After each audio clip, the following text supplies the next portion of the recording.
안녕하십니까. 애월 대표 변준환입니다. 2022학년도 논술대비법 성신여자대학교 편입니다. 자, 성신여자대학교의 특성은 바로 탐구 매니아들을 위한 전형이라는 거죠. 인문계든 자연계든 탐구 2개 과목 중에 1개 과목만 매우 잘하면 나머지 국영수를 조금 못해도 논술의 최저를 통과할 수 있다. 이렇게 생각하시면 될 것 같습니다. 자, 구체적인 내용들은 살펴보겠습니다. 1번 모집 단위별 인원과 경쟁률 한번 살펴볼 거고요. 점수 반영 비율과 수능 최저가 어떻게 되는지 알아보겠습니다. 특히 두 번째 이 점수 반영 비율과 수능 최저는 여러분들 중요한 키포인트니까 잘 유념해서 들어주세요. 자, 모집 단위 쭉 나와 있는데요. 그렇게 많은 인원을 모집하는 건 아닙니다. 하지만 여학생들만을 모집한다는 것이고요. 그리고 최저가 있기 때문에 실질 경쟁률이 최초 경쟁률에다 절반 정도로 떨어진다는 점, 이런 것들을 유념하시면 더 좋겠죠. 따라서 최초 경쟁률에 그렇게 충격받을 필요는 없고요. 반드시 그거에 딱 2분의 1 정도다 라고 생각하시면 될 것 같습니다. 자, 가장 인기 있는 학과는 간호학과 인문이었고요. 6명 모집에 무려 68명이 지원했지만 최저를 통과한 실질 경쟁률은 32명, 그러니까 약 32대 1 정도의 경쟁률을 보였다라고 생각하시면 될 것 같습니다. 자, 먼저 수능 최저 기준이 있는데요. 수능 최저 기준은 인문계하고 자연계, 국영수, 그리고 탐구 상위 한 과목, 이렇게 수능 4개 지정 영역 중에서 2개 영역의 합이, 인문계는 6등급 그리고 자연계는 7등급이에요. 이게 무슨 말이냐면 우리가 탐구 상위 한 과목을 만약에 매우 잘해서 1등급을 받는다고 치면 2개 영역 합이 6이니까요. 인문계 같은 경우에는 국어, 영어, 수학 중에 하나만 5등급이 나와도 최저를 통과할 수 있다. 그렇죠? 자연계 같은 경우에는 심지어는 6등급이 나와도 패스, 통과할 수 있다. 그렇죠? 이 점이 매우 중요하고요. 자, 그리고 논술고사가 70, 학생부 반영 비율이 30%인데요. 이 학생부 반영이 매우 독특해요. 교과만 반영하는 건 아니고요. 출석을 포함하는데요. 학생부는 교과를 반영하는 게 0.9고요. 여기에 출석 반영 비율이 0.1. 그러니까 교과가 90% 그리고 출석이 여러분들 10% 반영되는데 출석은 거의 영향력이 없다고 보시면 될 것 같고요. 학생부 교과는 쭉 살펴보시면 1등급부터 보통 여러분들 몇 등급까지? 7등급까지. 그렇죠? 1등급부터 7등급까지 1등급이 100점을 줄 때 7등급이 90점을 주기 때문에 점수 편차가 10점 차이밖에 나지 않는데 여기에 사실상 0.9를 곱하면 여러분들 9점이죠. 그러니까 실질 점수는 9점 차이밖에 사실은 나지 않고요. 또한 여러분들 7등급을 넘어갔을 때 8등급은 점수가 90점에서 70점으로 20점이나 뚝 떨어지게 되고요. 그리고 9등급은 0점이 아니라 50점. 따라서 기본 점수로 50점은 주어진다 라고 생각하시면 될 것 같아요. 자, 그러면 선생님 몇 등급까지 사실상 가능할까요? 저는 7.8등급이고 또는 8.2등급인데 요 사이인데요. 네, 그러면 사실 7등급까지는 큰 불리함이 없다고 치지만 8등급부터는 조금 불리함이 있다. 그러나 8등급까지는 사실 극복할 수 있지만 9등급은 조금 영향이 있을 수 있다 정도로 생각하시면 될 것 같고요. 학생부 교과도 기본 점수가 있는데 기본 최대 만점은 30점이고요. 그리고 최저 점수가 16.2점. 그러니까 가장 낮아도 16.2점은 준다는 소리예요. 알겠죠? 따라서 실질 점수 편차가 13점, 8점에 나타나겠죠. 논술고사는 최대 점수가 70점이고요. 그리고 기본 점수를 주는데요. 기본 점수는 37.8점. 그러니까 내가 백지를 대고 와도 37.8점을 준다는 소리죠. 따라서 점수 편차는 32.2점에 이르게 되는데요. 결국 내신보다 논술을 잘 봐야 한다. 2배 정도 논술의 중요성이 더 크다. 이렇게 생각하시면 될 것 같습니다.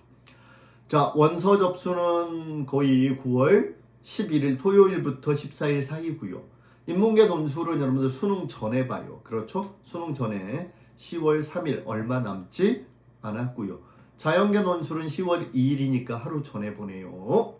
자, 성신여대 논술 이것만 알고 가자. 그렇죠? 시험 시간과 문항수 기출 분석 한번 해보겠습니다. 자, 시험 시간은 여러분들 인문계 같은 경우에 100분이고요.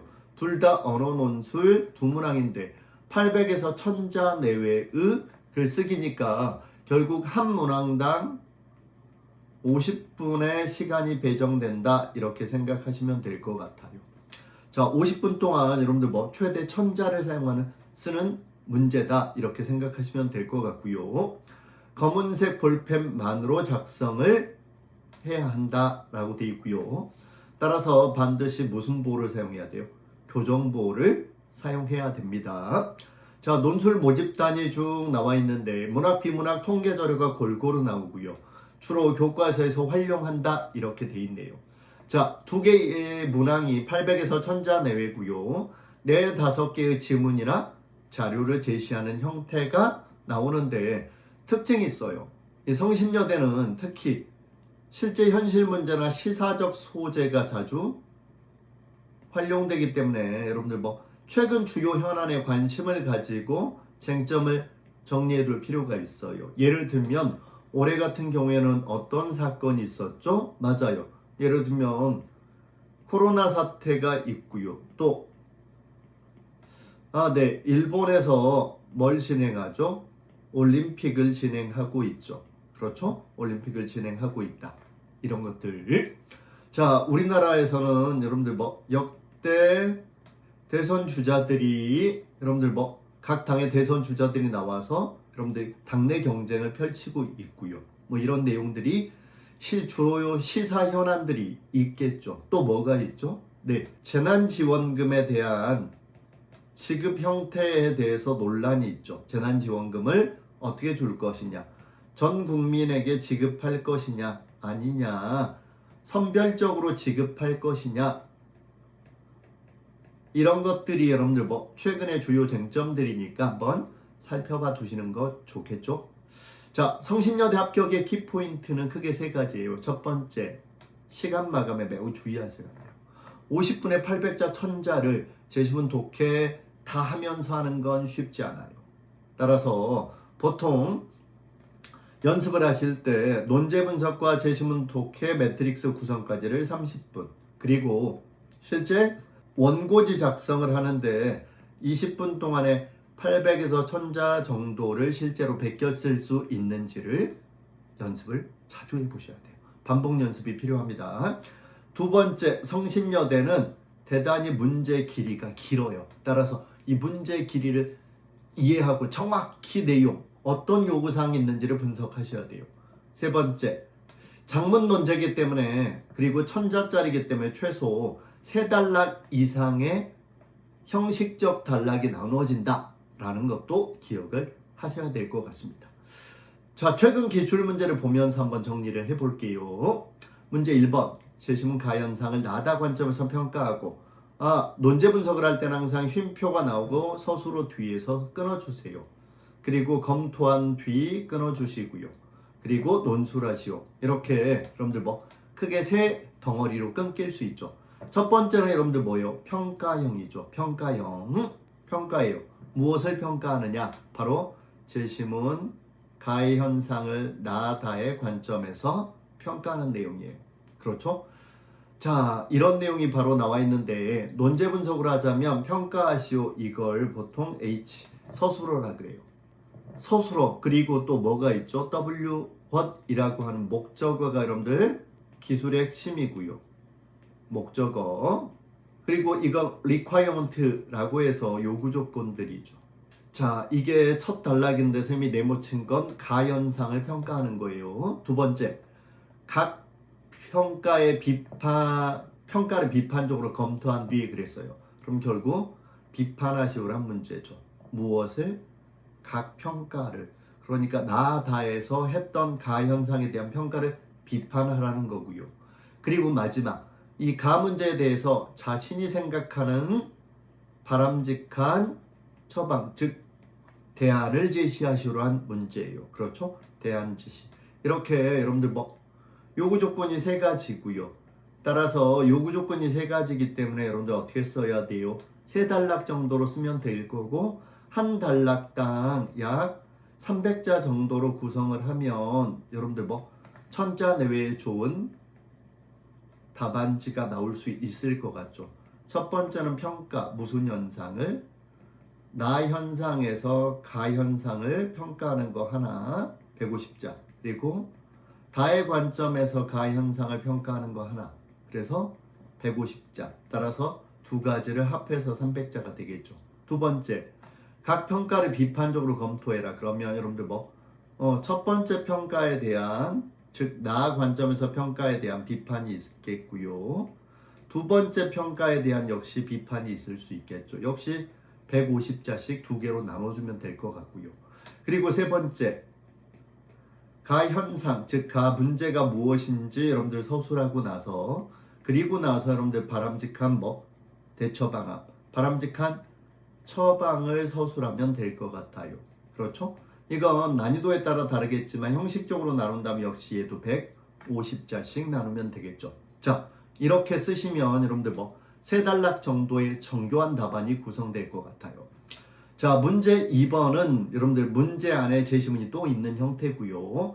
자, 먼저 볼게요. 제시문 마와 라와 마는 서로 상반된 주장을 하면서 각각 세 가지의 근거를 밝히고 있다. 여기까지 뭐예요? 전제라는 거죠. 그렇죠? 따라서 전제는 문제를 풀 수 있는 힌트인데 이렇게 생각할 수 있겠네요. 어떻게요? 라와 마라는 제시문에는 서로 상반된 주장이 있다. 아, 여기 주장 내용이 서로 상반되는구나 라는 거 알 수 있고요. 두 번째, 이 주장을 여러분들 뒷받침하기 위한 근거가 각각 몇 가지씩 나와 있구나, 세 가지씩 나와 있구나 라고 하니까 여러분들 요 매트릭스 틀에다가 내용을 정리하시면 되겠죠. 자, 그런 다음에 요구 조건을 볼게요. 자, 쉼표 뒤에서 끊고요. 두 제시문 중 하나를 반드시 뭐해서 선택해서 요구 조건이죠. 그 속에 포함된 주장과 세 근거를 뭐 하세요? 요약하시오 그랬어요. 따라서 어떻게 해야 돼요? 라, 마 중에 하나를 선택해서 반드시 서술을 해주면 되겠죠. 즉 라를 선택하던지, 그렇죠?